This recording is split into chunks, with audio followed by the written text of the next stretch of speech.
Hello, everyone. Welcome to the first and action of 2021. It's Ricky Borber, your host. We have a fun night ahead of us. I do want to let you know that a few moments ago in the green room, my camera and mic shut off. It is 2021. We were hoping that things from 2020 would leave behind, but they're still here. So if that happens, our guest, MiMi Rose, has told us that she's going to sing a beautiful sonnet until my camera and mic come back. With that said, let's welcome MiMi Rose to the show. Hello, MiMi. I don't know if you're muted or if we... There we go. Hello, MiMi. I was muted. Hello again. Hello, how are you? Hello, very nice and proper. Hi. I got to tell you, I was really excited earlier last week when they told me that we were going to have MiMi Rose on the show. So I was doing all my prep. I was excited. Yeah, no, but then I realized MiMi Rose, not MiMi Rose Howard. So I was from Girls and... Yes. But then, you know... I was first. You're here, so we're going with it. We are going with it. I had a huge crush on Mimi Rogers growing up, too. So the name Mimi is good. Oh, I loved her. Oh, so good. Is Mimi short for anything? No. Okay, it's just on your birth certificate, it's Mimi. On my birth certificate, it says Mimi and has 2 capital M's. Yeah. 2 capital M's? 2 capital M's. Legal. That's pretty cool. Legal. Wow. Okay, yeah, so here's what I'm going to do. I'm going to read your bio because you are pretty impressive. All right, you ready for this? I'm ready. Tell me about myself. Mimi has a passion for entertainment since her grade school days. She's a graduate of the Kanbar Institute, Tisch School of the Arts at New York University, and currently furthering her education at UCLA Extension for TV writing. In addition to employment with A&E Television Networks, BBC, PBS, VME Media, and CBS, Mimi, 2 capital M's, has worked on music videos, commercials, short films, scripted, unscripted, and documentaries since 2003. She's lived and worked in Chicago, New York City, London, Tokyo, and now Los Angeles. Her hobbies include archery and learning new languages. She's currently studying Arabic. You are Mimi Rose, the most eclectic person in the history of the world.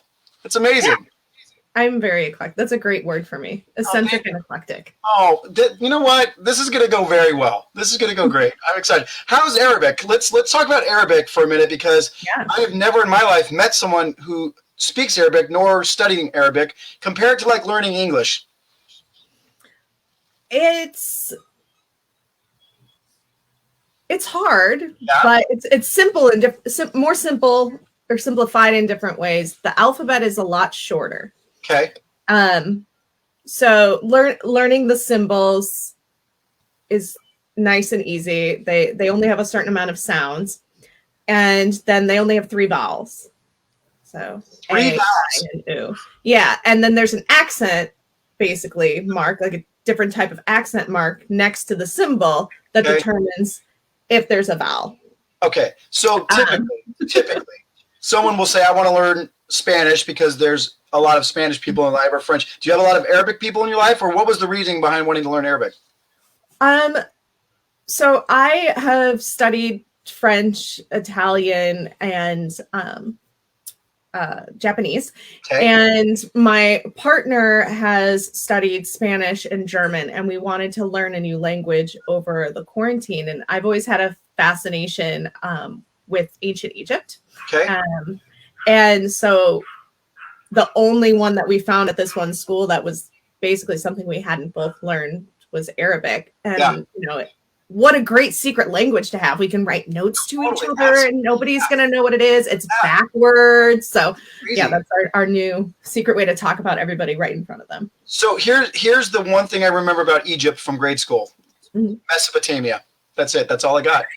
That's the only thing I remember about Egypt. I know. Yeah. Pyramids, I know that, but Mesopotamia is the only word I remember. Yeah, Mesopotamia was a bunch of different countries together before Egypt broke off into its own. Pangea was that's way further back. Okay. Give me one fact about Egypt or something so that I will have one more thing in my bag when someone mentions Egypt. That's so good. I was just watching this whole thing about curses. And the curse of King Tutankhamun and how there was apparently on the scripture of the door saying something about 7 deaths before somebody could like find the tomb. I believe it was 7, something like that. And within a year of them discovering and opening up the tomb, tons of people, including the big financial backer who was helping to fund the expedition, all died from horrible things. He died from an infection on his face. He had a mosquito bite that got infected, and that's it. That's disgusting. Yeah, it was just like this huge welt, and it just. So what you're saying is like Indiana Jones, those movies are very, very far-fetched. There's just no way. You're going to get curses. Yeah. Okay. But they're so much fun. They are so much fun. They're making a 5th, and I heard that in the flashback scenes, because why not? He's and everything else, Chris Pratt is going to be the young Indiana Jones in the flashback scenes. How do we feel about that? And we're not sure. Mimi Rose is not sure how she feels about that. She needs to process. I mean, Indiana Jones, I wanted to live in the Indiana Jones world growing up. Yeah. I loved those movies. So, and I don't not like Chris Pratt. He's just a little goofier. Yep, I agree. Yeah. Than we'll see. I would imagine. I don't know. Who knows? I mean, it's not like I have a say in it, but I'm still going to see it. You are. Well, we both are. Everybody, hopefully at that point, everybody's going to be able to go back to the theaters or pay $30 to watch it at home. Right. Okay, so Mimi, I want to talk about something very cool that a few of our guests on this show have been a part of, and that is women in media. I don't know if you did any research on me, but I have 4 daughters, and I want my daughters to grow up and have the same opportunities that I've had, and that's a whole discussion for another time. But tell me a little bit about women in media, what it's doing for women in the industry. You told me today you are currently working or did work. It's in my phone. I don't want to lift up my phone, but just give me the whole shebang about women in media. So Women in Media is an organization that helps women in film, TV, and different adjacent fields network with each other in order to help further our careers, but also to help there be more parity within the industry. So more women on sets, equal representation of women and minorities. Because right now it's a very male dominated world. I will agree. Yes. Especially in entertainment, even still. It's a little less so than when I first started so many years ago. But there's a lot of room for change. And a big part of that is people who do the hiring tend to say, well, there aren't a lot of women gaffers. There aren't a lot of women, blah, blah. I don't know a lot. And we're out here trying to change that. So we're reaching out to different people, letting them know. And then by all of us kind of working together and getting to know each other, we're able to hire. Yeah. That is really cool. We had a guest on here a few weeks ago, Sati, who actually made her short film through the Women on Media. I don't want to call it a contest. That might be the right word, but what is that? It's not a contest, but what is that? What is that thing? Yeah, it's the camaraderie is the name of the event. There it is. And so there's different stages. The first stage is writers submit their scripts. Then the finalists get to go to this great workshop and work with different mentors in the industry and have their scripts read by professional actors. Wow. And then they get feedback on how to improve their scripts. They do a rewrite, they resubmit. And then the finalists get their films produced by Women in Media. That is so cool. And Sati's film was amazing. The subject matter, I don't know if you're aware of it, but was about women who were in the military that came back that have difficulty finding female sanitary things during that time of the month. And I just was blown away by how beautifully she told that story. So that's awesome. I do want to ask you, though, you said a minute ago that back when you started working on film. So if you don't mind telling us a little bit, what was it like working on film before there were talkies? Before they were talking? Well, before the talkies, you didn't have to worry about hiring audio people. That's right. No, that was a joke. That was a joke. You're younger than me. So I have this question for you that, like, every time I see this in someone's bio, I'm so curious about. because I did not go to school to do what I currently do and will do for the rest of my life. I just feel like I was born with this natural knack to do whatever. But you have a Bachelor of Fine Arts in Film and Television from New York University. I would love to hear about what sorts of things, twofold, what sorts of things do you learn at a school like that for Bachelor of Fine Arts in Film and Television, but then also, what can't you learn, and can you only learn being on set, being a producer? Like, where's the separation there? I'm very curious to hear that. I love that question. Oh, thank you. That's a really, and I think anybody who's looking into getting into the industry, especially if they're toying with the idea of going to an institution first, should ask themselves. There are a lot of film schools out there. Yes. A lot of film schools out there. And what drew me to NYU versus some other institutions is that all of the professors in the film department were working professionals. Mm-hmm. So some of the smaller colleges will have their professors will be previous students who couldn't find jobs in the industry, or worked on that one show 18 years ago. Who just aren't working anymore. And so they have a very narrow-minded, archaic idea of what the industry is. Yeah. So by going to NYU, I was able to learn hands-on with equipment and with people who knew the city, which was awesome because I'd never been to New York before going to school there. Who know the city and who know the industry to help guide you in a realistic way. That being said, there 100% are things that you cannot learn at film school that you just have to be on set for. And you have to learn in the city that you want to be in. And you may not know that right away. Right. I have lived in a lot of cities. According to your bio, Chicago, New York, London, Tokyo, and Los Angeles. I'm a little bit of a gypsy. So that's cool. Hence the necklace. I like it. Yeah. I just, I go where the wind takes me. But yeah, so there are things you can't learn. And that really is like the tiny niche positions that are very prevalent on major films and big TV shows. You may know what a director is and an assistant director, or your idea of like what a film school assistant director is.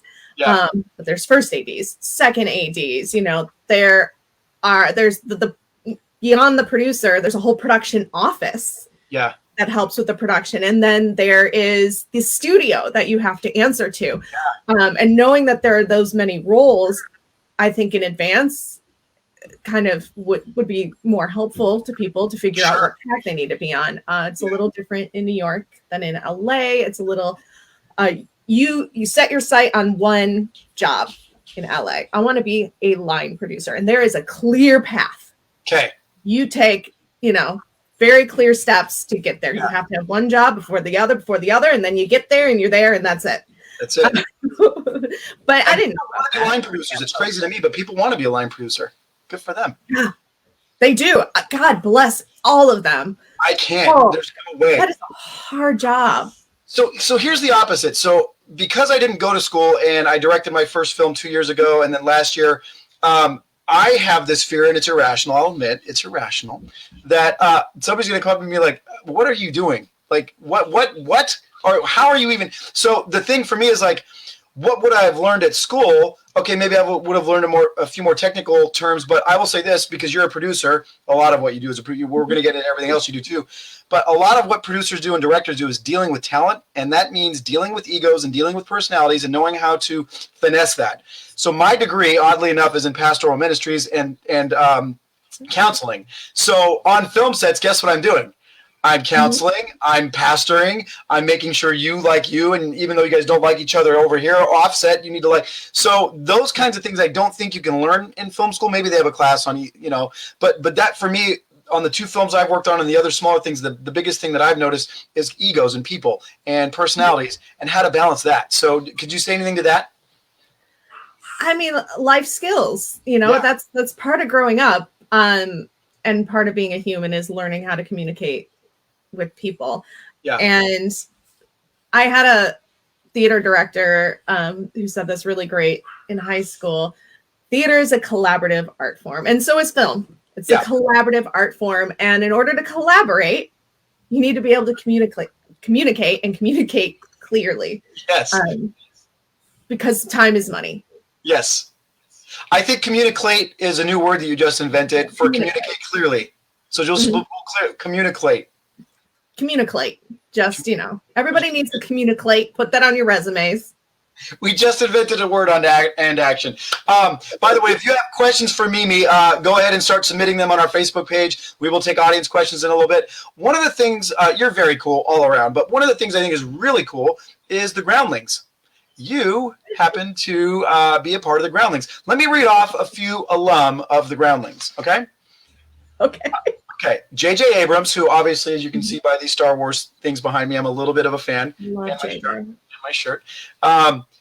Craig T. Nelson, coach, among other things. Lisa Kudrow, Angela Kinsey from The Office, Chris Parnell from Everything Funny in the World. He's hilarious. Maya Rudolph, and of course, MiMi Rose.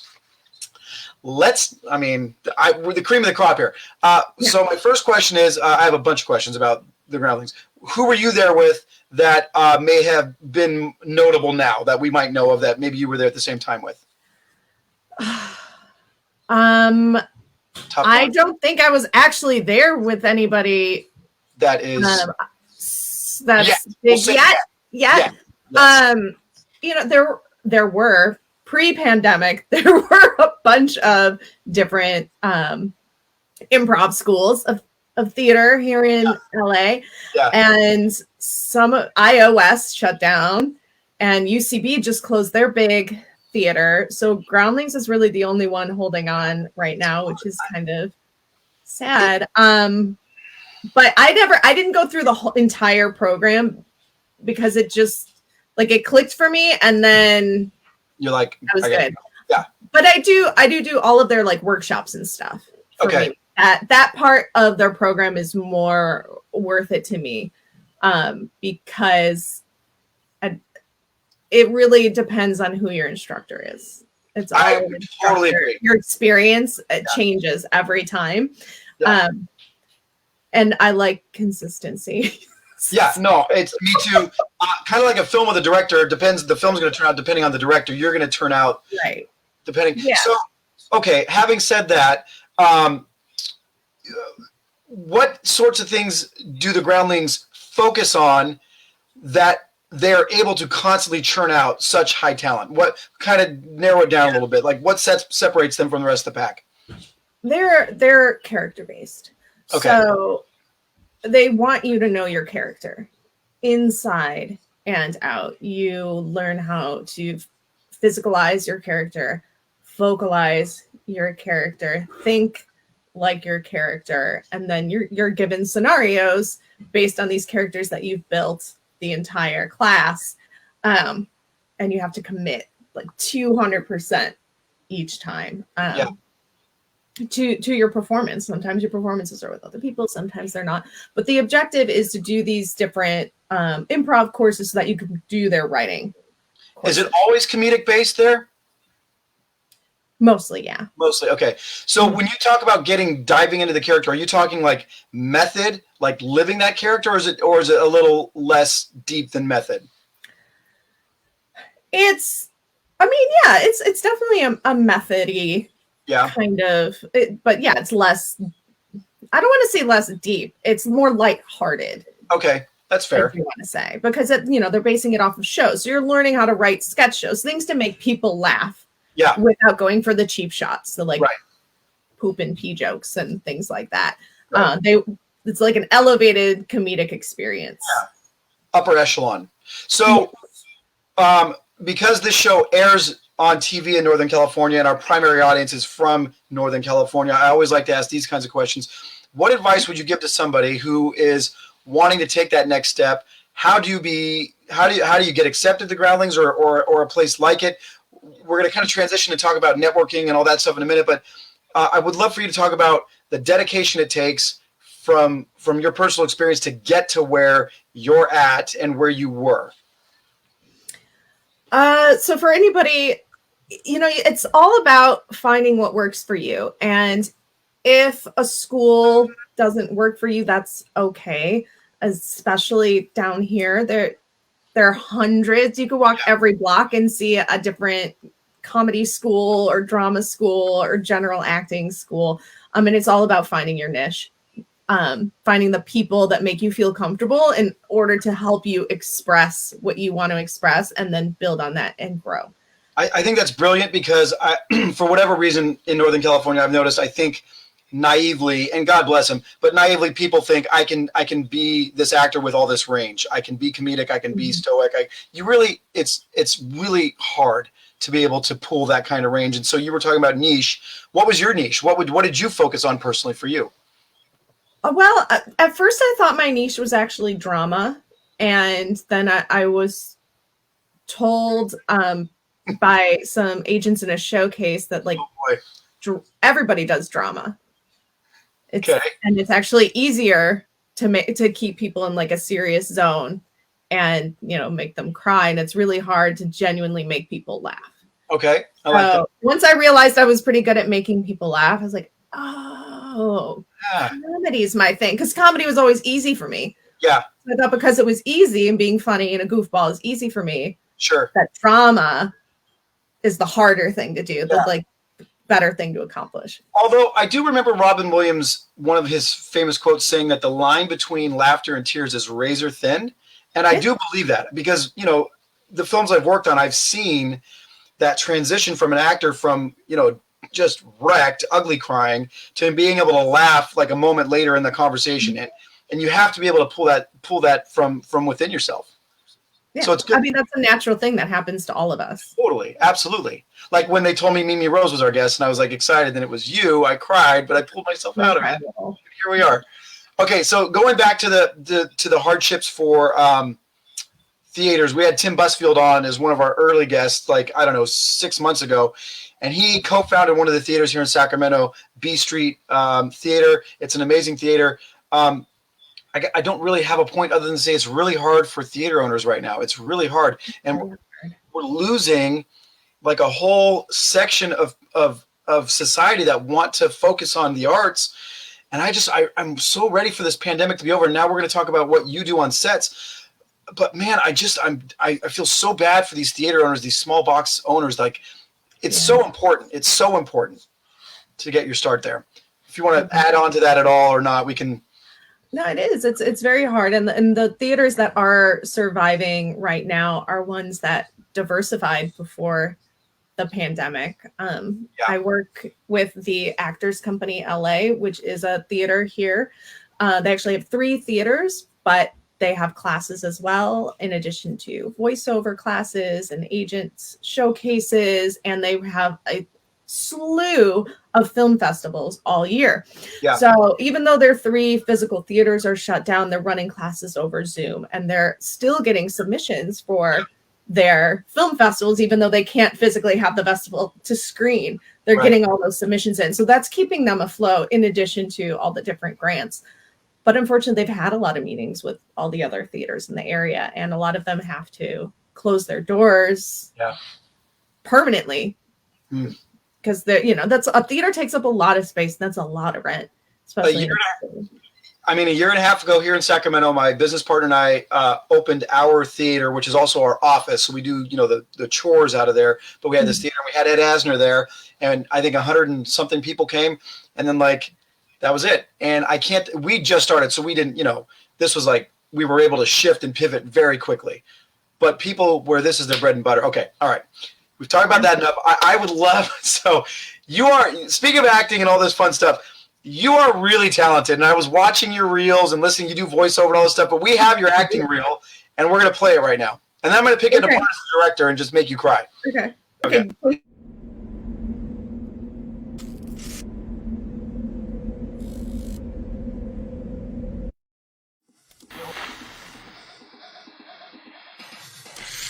Ma'am, may I take it back? No. You may not take my bags. Filthy. Oh, wait, what? So you guys are filming to broadcast. Is it HBO?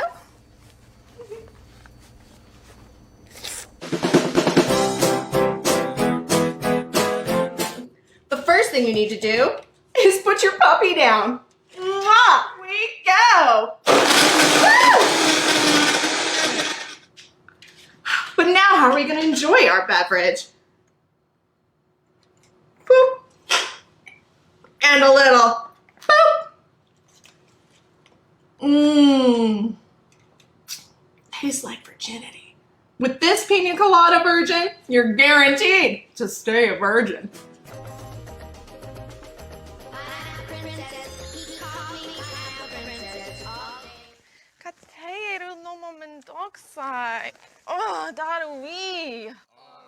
High Noon Hard Seltzer. Real vodka, real juice. 100 calories. Things just got real. The convenience, you can't put a price on that. Okay, so I had not seen that version. Whatever version I watched on your website did not include all of those scenes. So first off, kudos to you. Congratulations on that acting role. Second of all, I'm not going to be able to sleep tonight if I do not get a straight, honest answer to this question. Do you own a puck oven or not? I do. You do? Mm-hmm. That wasn't fake actress hiring. Okay. No. Fantastic. Okay, and so here's the other thing, because this is the world we live in now, and everybody's offended about everything. Yeah. I didn't know you knew Japanese, so I watched that clip. I think you were Rapunzel, right? That's who you were kind of. I was supposed to be Joan of Arc. Okay, well, you were wearing a clearly Disney, like from the Disney store. Oh, I know. Okay, well, then don't say. I didn't have that wasn't my decision to make. They just handed me a princess costume. I was like, sure. I don't think it's fair for you to be like, I was supposed to be like, who would know that? Okay, but I saw that clip and you're speaking Japanese, and I'm like, oh man. But no, you do speak Japanese. That wasn't you being quote unquote insensitive. No, I mean, I used to. It's been a few years, and I haven't had anybody to talk to except for my dog. So I have lost a lot of my. Yeah, I mean that happens. So speaking of dogs, I've heard your dog in the background with a squeaky toy. Can you bring him to the front right now? Can he? Oh yeah. Yeah, let's see him. Doki Doki-chan, your presence is requested. He's coming. What is his name? Doki Doki. Doki Doki. I got him when I lived in Japan. Yeah, it's the sound of your heart fluttering when you're around your crush. That's a Doki Doki. Okay. He makes everyone go Doki Doki. If you say so. Let's see Doki Doki. He's coming. Thank you. Oh, okay. Doki Doki is precious. You like Doki Doki. Doki Doki can stay if he or she, I can't tell. If it looks like a girl, maybe there's pink on her. It's a boy. It's a boy. Okay, it's whatever. Okay. Doki Doki can stay. Doki, oh, there you go. I like it. Doki Doki can stay. Happy to stay. Yes. He was only yelling because he wasn't here. Yeah. He knows he's the star, not me. Well, totally. Look at it. I mean, all of everybody's eyeballs are now going to Doki Doki, and that's the way it should be. He's beautiful. He has his own Instagram, Doki Doki-chan. Okay, Bex, speaking of Instagram, Bex, go ahead and load up the non-unicorn picture, please. The non-unicorn picture. So, MiMi, I like to play a little game called What Is This? This is your first ever Instagram post. Talk to me about it. Oh, this is the British pub down the street from where I lived in Yokohama. Okay. Wait. In Japan, there's a British pub. Yeah. Okay. All right. It's owned by a British expat. I can't remember his name, but he lived a couple apartments up from me. Really nice guy. He had a Japanese wife who I met once. But okay. All right. I don't know if that's relevant to the story, but okay, cool. So that was your first Instagram post. Yeah. Did you know that in 4 days that post will be exactly 8 years old? That's depressing. Well, I'm just bringing you the news. Don't get upset. Yeah. Okay, we have one more picture in the game I like to call What Is This? Please explain it. And there you go. Oh, this was a headshot? Question mark? Are you Ron Burgundy? This was a headshot. Am I Ron Burgundy? I do love that movie. What's happening? Yeah, it's at the end of my headshots, and my cousins, who I think they were like 9 at the time, had gotten me this for my birthday. So I took the picture with my unicorn onesie on. You're throwing the cousins in there. I mean, you're throwing people in the bus right now. Okay, all right, fair enough. I would wear it regardless. That's why they bought it for me. Right, and you have. I needed a picture. In it.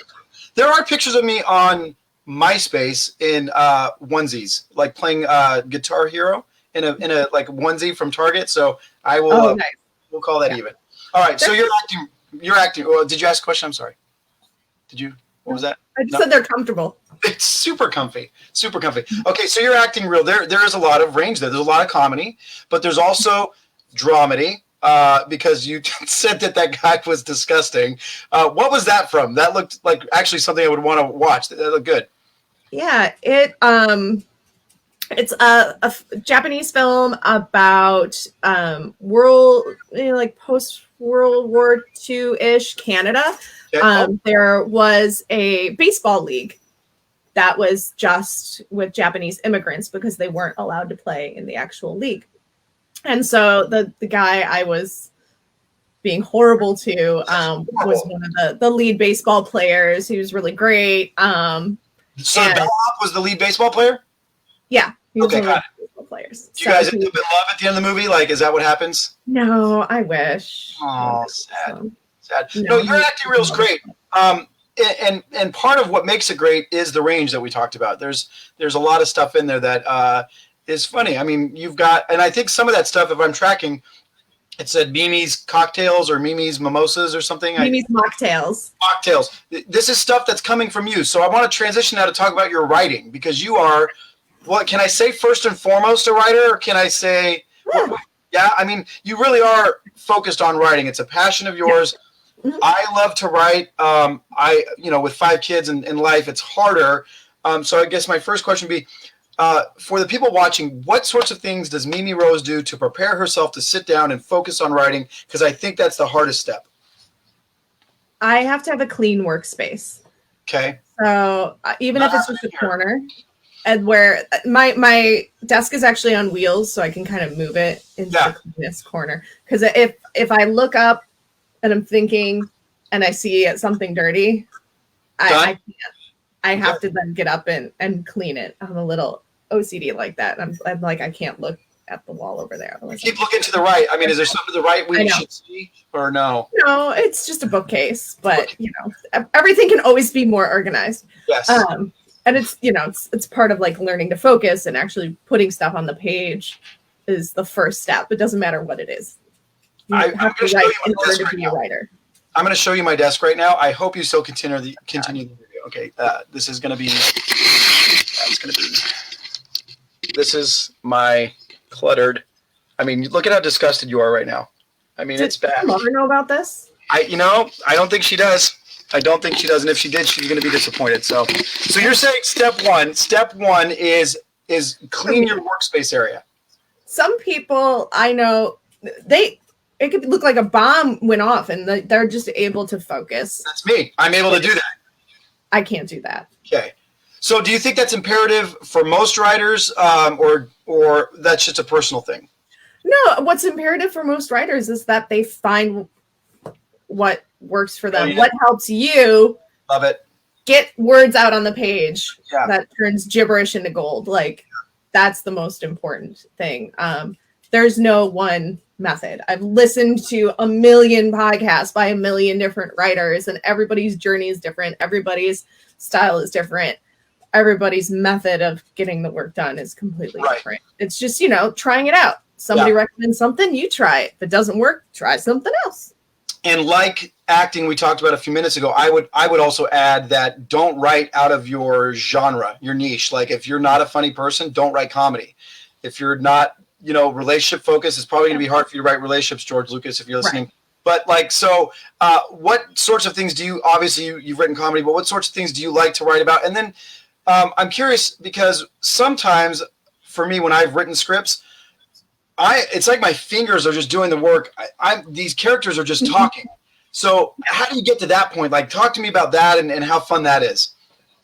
That's when you've created a world. So that's beyond just the spectrum of writing a story. It's about just being in the world that you built. And that may start with just one person. I'm thinking of this one dude, and I'm thinking of all his characteristics and how he looks and how he acts, and then what kind, I ask yourself questions. does this guy do for a living? How does he talk to the people at work? And what are the rules of the universe? And then all of a sudden the stories will kind of happen. Like, what would happen if this guy, like, I don't know, went to a car wash and got stuck in the middle of the car wash? How would he react to that? And then that is where you're once you can put your character anywhere and you can find something that can turn it into a story, then you have your own world, and it's endless. Do you do those character maps where you write the character name, then you branch off and you're like stubborn, hardworking, or do you just go for it? I just go for it. Once I have, for me, it's like a feeling. Once I have the feeling of the character, then I just go back to that feeling, and I know. But some people do love those character boards, and I have done them in workshops and things. And they help you get started if you're blocked. Yeah. Like I said, just writing is writing. It doesn't matter if it's in bubbles with little lines. Like, totally. That's part of it. Yeah. I would answer this first, but I want to hear your answer because I don't want to lead you. But why do you personally love writing? The power. That's my answer too. Because you're in control of everything. Yeah, everything. Totally. You get the answers you want. You get the conflict you want. And I think that's why I wanted to be in the storytelling business. Because as a kid, I would watch stuff and go, I would have done that different. I would have had them do this. And then I was like, oh, wait, I can work in there on that other side of the TV and do that stuff. So that's why I'm here. That's the exact reason I love writing, because you create the world, you create the conflict, you can throw your characters down a well without an axe to get out and figure out all that out. And I think that's also why I gravitated towards directing from acting, because I started as an actor, but I realized as a director, you are in control of me. I'm sorry, I'll be quiet. No, the dog is starting to. I'm so sorry, me. I will be quiet. Because as a director, you get to control. And I hate using the word control, but you really are the author. I love that word better. You're the author of everything, the emotion, the scene, the interactions. For me, I love acting, but directing is something special. And I think directing and writing go hand in hand. I would love someday to work on a film that the writer is there with me and just have us collaborate at the same time. So we're kind of the same there. So you have a spec that I think I'm getting this right. You have a spec script for Schitt's Creek, right? That you wrote. So in my assumption, I'm assuming you love that show. You think it's brilliant. Okay. So what other shows do you consider to have excellent writing? Oh man, Rick and Morty. Okay. Is great. Just being able to straddle the line between science and comedy. Yeah. Fantastic. Yeah. And keeping the jargon going, regardless of how many like writers are on the show. Yeah. I'm trying to think of like other shows that I'm watching currently too. Big Mouth. Ooh, I haven't watched that. It's raunchy. I'm not gonna lie. It's raunchy, but it does a great job of bringing comedy into puberty. Okay. Being an awkward teenager, growing up, having all the crazy things happen to your mind and your body and your friends, and you're in your own zone and don't realize what's going. Like, I feel the anxiety come back when I watch it, but I'm able to make fun of it all. Absolutely. So that's great for me. That's a sign of good writing. I think the first 7 seasons of The Office before Michael left were just impeccable. Yeah. Perfect. Then the train fell off the track. I don't know what they were doing the last 2 seasons. Then obviously, I would hope you would agree, Breaking Bad from start to finish. Oh, yeah. Done. Flawless. Vince Gilligan. I've watched that show now 3 times through. I still catch new things, and because I know the characters now, I'm watching his plan from episode 1 with that character. I'm like, wow, he foreshadowed 4 seasons, into the future. Yeah. But as a filmmaker, the thing that I always go back to, if a film or television show or play or whatever is bad, it always for me comes back to the writing. You can direct the hell out of it, you can act the hell out of it, but if it doesn't have the story and writing there, it doesn't matter who's in it or who's directing it, who produced it. You're done. You're done. Yeah. All right, we have an audience question, so we're gonna get to that right now. I hope it's a fun one. I love that I don't give Bex any moments. Audience question. All right, Sack Geeks asks, What are some of the new? Oh, here we go. So this is another thing we haven't talked about yet. So what are some of the regulations with COVID filming? How do you become a COVID-19 compliance officer? So don't answer that yet. Let me tell everybody once again that you are a COVID compliance officer. And what's really funny to me now, after 40 minutes of doing this interview and 20 minutes on the phone today, let's just be honest. I'm thinking COVID compliance officer in the same way I think of the person at the DMV. I am not wanting to hang out with that person. I'm not wanting to see that person. So what on earth drove you to want to do that? Oh, there it is. There it is. Okay, there you go. The pandemic happened. Yeah. And this new position became a thing. Why not get trained for it and guarantee that you're gonna be needed on sets? Yeah. That's what drove me. And I'm a germaphobe, so I'm a good person to have telling people not to touch stuff. Yeah, I've got an arsenal of Lysol. It's just my friends know. Like, I don't let them come over and see me. It's a thing. We talked about you've been it's crazy. Yeah, I've been locked in. But it's important. Yeah. People want to work. Yeah. People need money. Yep. People want to create things, and the COVID compliance officer is there to make sure that it happens and nobody goes to the hospital. What are your roles on set? And I mean, look, I'm the least serious guy on earth, but let's get serious for a minute, because this is a very serious thing. What do you do on set? What are you looking for? What is your job? So the most important thing to know is that a COVID compliance officer should be separate from a set medic. Okay. If somebody gets hurt, the set medic is the first one there. The set medic can't be taking everybody's temperature and then get called to help someone. So the COVID compliance officer is really the only person on set who comes into contact with everyone else. So they're taking the most risk on themselves. Even though they should be in full PPE, wearing gloves, have a mask, have a face guard. Yeah. It means, they ask everybody their symptoms, if they're experiencing any symptoms when they first come in, checking their temperature. Everybody, like literally everybody? Everyone. Wow. Everyone.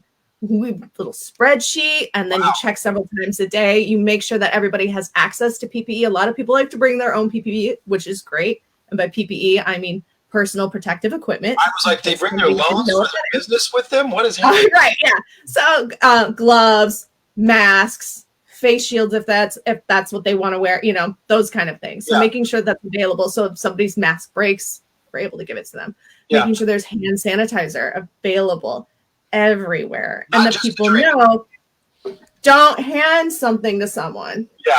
Yeah. You put it on a table, and then you go, okay, it's over there. What about props? What about props in a scene? Do you have to handle those? Me personally, no. Okay. It's still up to the prop master, but they have to know the right way. Like if they're gonna give it to an actor, you don't hand it to an actor. You put it down somewhere, and the actor gets it. Have PPE available. Spray alcohol works fine. You can spray it. I mean, now COVID is said to spread more through vapors of the mouth and the nose than touching things, but that doesn't mean you're not going to have vapors on your hands. There's still a lower chance, but a chance that you could touch something. So the chance is still there. I don't care how many times you say limiting the chance. Right. I don't care how many times you say PPE or explain it. I'm still going to think of your business loan every time you say it. Yeah. Or like you have to go to the bathroom. So I'm 10-1. So who taught you? Is it a class you took? Was it an online class? How does one become up here in Sacramento? It would be great for a few people to be COVID compliance officers. How does one become a COVID compliance officer? It's super easy. There are tons of different health organizations online that will supply different levels of COVID compliance officer training. I am trained specifically for non-union productions because that is mostly what I deal with. And then there are classes for union productions as well. The union productions, the fee to get certified is going to cost more. Because you have to deal with the different unions. And each union right now, because of the pandemic, has different guidelines for their people in order to be on set. So it's about kind of managing all those different guidelines. And would you say it's like the most serious thing on a film set that you've ever experienced? Like, people don't mess around. It's not funny. We're going to be very serious about this. I mean, there's not, right? Or no, tell me if it's different. I'd like to know. It should be. Yeah. It should be. Yeah. And that's the COVID compliance officer's job. And if I'm not a COVID compliance officer, I'm usually overseeing the COVID compliance officer. And it's no joke. It's people's health. Yeah. So Yeah. Go ahead if you need to. Go ahead. I know that your mom. I have no idea where that noise is coming from. Okay. Yeah, that was really weird. So one of the things we talked about today it could be Bex, by the way. Maybe Bex is in the background lingering. Right? No, it's not my phone. That's true. We talked today because every single step I've taken to get to where I'm at, I can attribute to networking. Mm-hmm. Yeah. You go to a party, you get on a set as the guy who hands coffee to the guy who hands the pencils. It doesn't matter. So you said something today that's really funny. During the pandemic, it was the only funny thing you've said, by the way, today. So okay, good. Networking without being weird. Mm-hmm. Explain. It's a skill. It's a thing. I think a lot of people have social anxiety about networking, regardless of if they have diagnosed social anxiety. Yeah, it's a thing. People are unsure how to, you know how to make friends. Well, most people know how to make friends. I would hope, knock on wood. Who knows after this is all over? Right. But networking is something different. You don't want to come off as desperate. You don't want to come off as the awkward weirdo. So learning how to just be a person. Yeah. And that's a valuable skill as an employee, because nobody wants to, especially in our industry, it's a very intimate setting and people don't want to work with robots. They want to know you. They want to know that they can rely on you to have their back if something goes wrong, to help them fix it. That's really important. And just getting to know people as people when you don't need a job, when you're not looking for a job, when they're not looking for a job. MiMi, that is so good. MiMi, that's so good. It's like the friend who only calls you when they're driving home from work. Yeah. I don't like that. Infuriates me. Call me on Saturday at 2. Like, that drives me crazy. That was awesome. I love that you said that.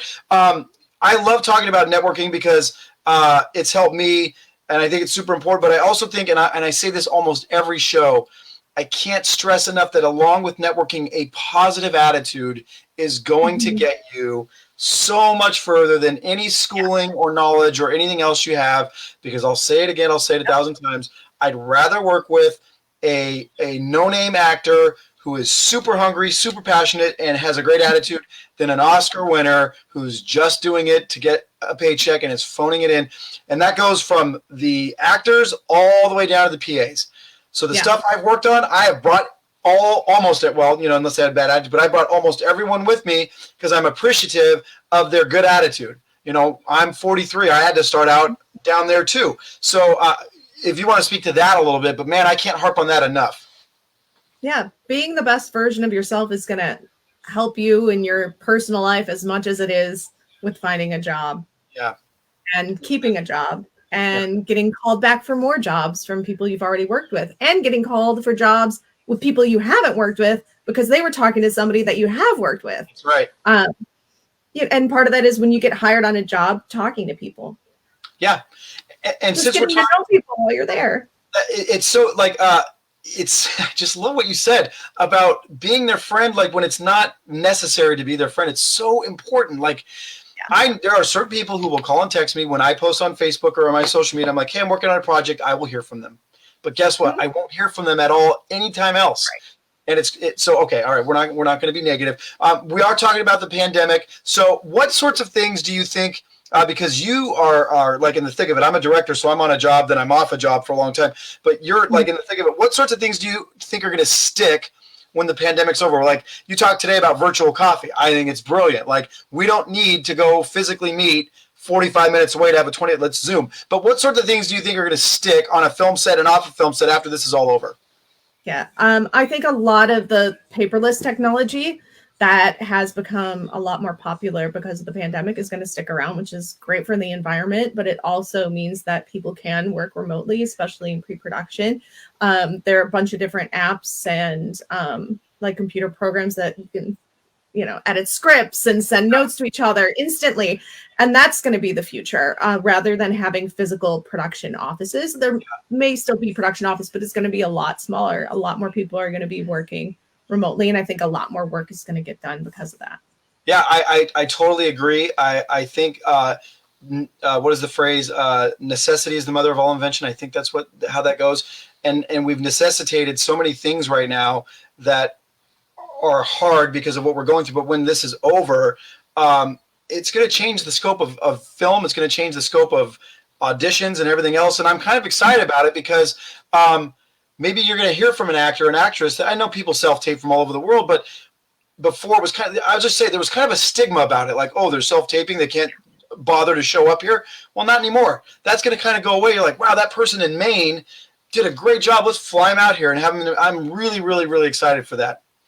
So I kind of skipped over something that I think is very cool. You worked on a show, and I want to talk about, to wrap all this up, I want to talk about the skill of a producer, because I think for me, I'm a very creative person, fly by the seat of my pants. I don't really worry about the I's being dotted, the T's being crossed. It's rare to find someone like you that's very creative and it can also produce. But you were a producer on the show on the Disney Channel called Stuck in the Middle. And I want to know, because just in my experience, the term producer means such different things from one gig to the next. So A, what did you do on Stuck in the Middle? But then B, there's a lot of people in Sacramento that I think that I've met that would be amazing producers. And if you want to talk about a little bit about what sorts of things can they focus on? Mm-hmm. So it's Stuck in the Middle. I was the line producer's assistant for the 3rd season. Okay. And being a line producer is a hard job. And being a line producer is different than being a different type of producer. There's so many types of producers on a set. Like I said, like in film school, they're like, there's a you could be a producer. They don't say there are 15 different types of producers. What does that mean? Yeah. So a line producer is an accountant. They're going down line by line in the budget, hence the name, and checking with every single department that they're staying within their budget. Yeah. And every purchase they need has to get approved. And then in the end, they reconcile everything with the budget. So it's a lot, but they're working with all the different departments. Yeah. Being a producer, you want to dot the I's and cross the T's as soon as you can. Yeah. Because once things get into production, then you're going to have to be the person who flies by the seat of their pants. So, and creative problem solving is a huge skill. Yes. Knowing how to solve something in an instant, like, it may be something completely different than what you thought was going to happen, but guess what? They're still going to film and you need to make it happen. So there's sorry. You know what's so invaluable about producers and even line producers and things like that is their ability and that burden of responsibility they have to not let the director and the talent know all the bomb that's going off behind the scenes. Oh yeah, no. I can't tell you when we were done. It's now called Hope for the Holidays, but my film, The Talking Tree, and then also my other film, there was so much going on behind the scenes that I was not aware of until we were done shooting. Had I, as the director, known about that I probably would have been crippled, like stood in stone, wondering and worrying about everything. So the producer just puts everything on their shoulders. So it's so curious to me. Because I'm creative, I couldn't. Someone brought a briefcase to me right now and said, "Here's $1 million. Produce a film." I'd be like, "No, thank you." How do you? You're creative. Like, what? Tell me about you a little bit. Like, that's amazing that you're able to do both. Well, being a creative person, you understand what the creative people are trying to accomplish, so it makes it easier to support them. Yeah, and that's really what it is. As a producer, or even it being in the production office in general, is utter chaos. You know everything that's going on, and the production offices are the unsung heroes of film and TV because they're the ones working the latest. They're the ones there the most days, and they're dealing with everything, and nobody knows. And that's how you know that they're doing their job well. Yeah. Okay, so I always end that's a brilliant answer. I always end every show with the same thing because I think it's the most important thing we do on the show, and that is giving you the forum to talk about dedication, sticking to it, and not giving up on yourself. If you have any words of wisdom for our audience right now about that, go for it. I mean, if you know what you want to do and you're passionate about it, you'll find a way to make it work. I've always known that I wanted to be in entertainment, and I will be in entertainment at any level, any type of different department, and you'll make it work and then find your way into the path that you want. But find your way. You can't get to where you want without looking and trying. Yeah, I agree with you. I think it's so imperative that you just have to have this belief in yourself that if you're passionate about it, your opportunity will come, because people are going to notice that. So always learn. That's another thing. Never stop learning. Right. I've been in this industry over 13 years, and I'm still taking classes and going to school and learning more, because it's always changing. There's always more to learn. I mean, your bio says you're at the UCLA Extension right now, and it's in a writer's fellowship, and you went to NYU. I mean, NYU is so prestigious. It's like a neurosurgeon saying, "Yeah, I'm going back just to kind of learn a little bit more about the left arm." It's like, wow, it's amazing. I keep touching my nose. I'm sorry. I think one of my dog hairs flew up and got me. I'm not trying to be weird. So, okay, MiMi Rose. What not to do when networking. Right. Yeah. Exactly. Don't do this a lot, and don't a little. But MiMi Rose, you're a lot of fun. This has been really informative, and I'm really hoping that our audience that was watching this tonight is able to glean and pull from this conversation I've had with you, because there are nuggets here that if you focus on and put into your bag of tricks and toolbox, that you can kind of take the next step in 2021, especially now. There's so much opportunity right now for people to learn new things, to re-rack, reassess, and kind of go down different roads. So thank you for being our guest. It's been an amazing, absolutely. Anytime you want to come back and talk and insult me, and I'm free. So yeah, I mean, this was the first time you've gotten yourself ready in 2021. So you could technically just kind of show. I'm just gonna leave it. Yeah. I'm just not going to move. I have my buffet sweats on right now, which is like what I've been wearing for like 15 months. I have my nice leggings. Nice. One of your pictures, in doing my homework about you, was an Instagram picture. And you're like, the good thing about auditioning during COVID is you really only have to dress from the top up. Yeah, you're like in these. All right. MiMi Rose, thank you for being here. You are awesome. Bex, thank you for producing. Brian and Action Cal Cap Studios. Thank you, everybody. We will see you next time. Happy New Year.